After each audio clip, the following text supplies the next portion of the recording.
तिथि दिवस मना रहे हैं, जिसे हम लोग महापरिनिर्वाण दिवस भी कहते हैं। बौद्ध ग्रंथों के अनुसार महापरिनिर्वाण का अर्थ होता है जन्म को मरण से छुटकारा मिलना। और हम लोग जैसा जानते हैं कि डॉक्टर भीमराव अंबेडकर जी का जन्म 14 अप्रैल 1891 ईस्वी को मध्य प्रदेश में हुआ था। ये बहुत गरीब ही और निम्न वर्ग से बिलोंग करते थे। जात का ये चमार थे और ये अपने माता पिता के 14वें संतान एवं अंतिम संतान थे और इनका जीवन बहुत ही संघर्ष से बीता। ये जब अपना पढ़ाई करने के लिए विद्यालय जाते थे तो पहले बहुत सारा भेदभाव था। ब्राह्मणों लोगों ने एक मनुष्य को एक शरीर से 4 आधे पुरुषों में बांट दिया गया था। सिर से ऊपर को ब्राह्मण, बाजू को क्षत्रिय और पेट से वैश्य और पैर के नीचे शूद्र। शूद्र को सबसे नीचा स्थान समझा जाता था। मतलब ये कहा जाता है कि शूद्र तीनों को सेवा करे। लेकिन फिर भी हमारे अंबेडकर जी पढ़ाई लिखाई को जारी रखते रहे और इनके पिताजी ईस्ट इंडिया कंपनी के छानवी में एक फौजदारी के रूप में, मतलब एक सिपाही के रूप में कार्यरत थे, जिसके कारण इन्हें थोड़ा सा और प्रिफरेंस मिला। और ये बहुत ही गरीब परिवार से थे।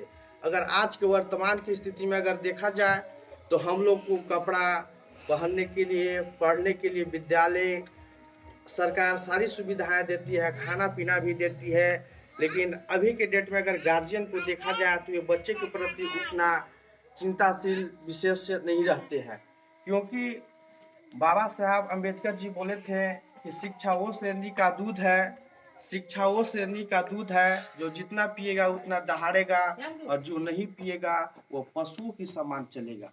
माने इनका कहने का अर्थ है कि अगर आपको अपने हक और अधिकार की लड़ाई करना है तो सबसे पहले आपको शिक्षा ग्रहण करना पड़ेगा।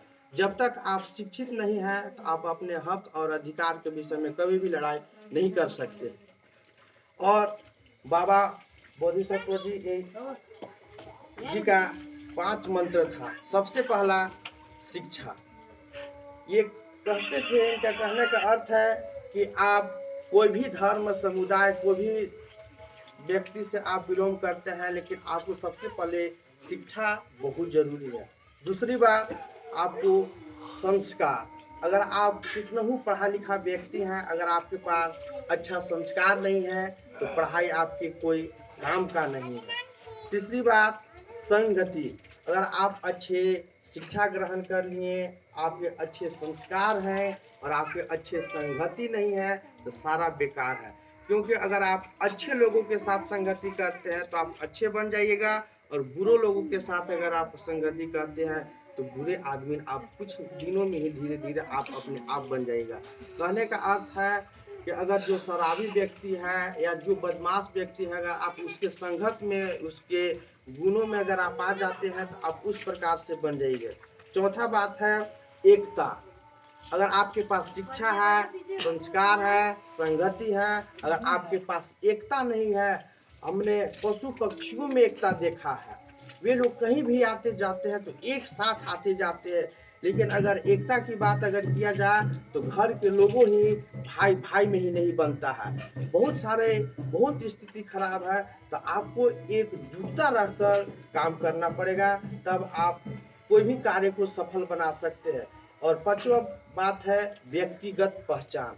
पहली बात हम बताएं शिक्षा, दूसरी बात बताएं संस्कार, तीसरी बात बताएं संगति, चौथा बात बताएं एकता और पांचवा बात बताएं व्यक्तिगत पहचान।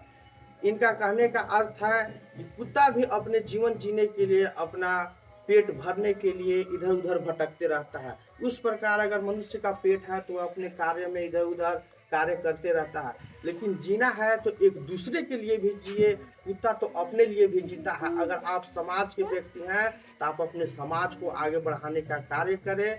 और अंबेडकर जी दुनिया भर में इनका पुण्यतिथि आज मनाया जा रहा होगा, विश्व भर में मनाया जाता है। और अंबेडकर जी भारत के संविधान को लिखे हैं, जो विश्व का सबसे बड़ा लिखित संविधान है, विश्व का सबसे बड़ा लिखित संविधान है। और इन्होंने 2 वर्ष 11 महीना 18 दिन में लिखने का कार्य किए और ये प्रारूप समिति के अध्यक्ष थे।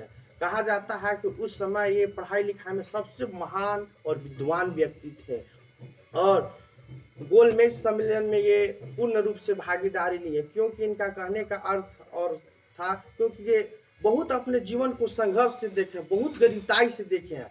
तो ये अपने हिंदू के लिए, मतलब SC ST OBC लोग के लिए एक अलग ही संविधान मांगने का बात रखे थे। जो गोलमेज सम्मेलन, 3 गोलमेज सम्मेलन हुआ 1930, 1931, 1932 ईस्वी में, जो एकमात्र भारतीय जो थे अंबेडकर जी, जो तीनों गोलमेज सम्मेलन में भाग लिए।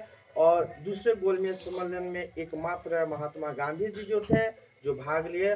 और इसी प्रकार से मैं आप लोग से आग्रह करना चाहता हूं कि आप कोई भी धर्म हो, कोई भी जाति हो, आप गरीब हो अमीर हो, अगर आप अपने बच्चे को अगर शिक्षा नहीं दे रहे हैं तो सारा चीज बेकार है। कितना हो धन संपत्ति, धन दौलत कितना हो आप अर्जित कर ले रहे हैं, अगर आपका बेटा बेटी अगर अच्छा पढ़ाई लिखाई नहीं कर रहे हैं तो सारा बेकार है।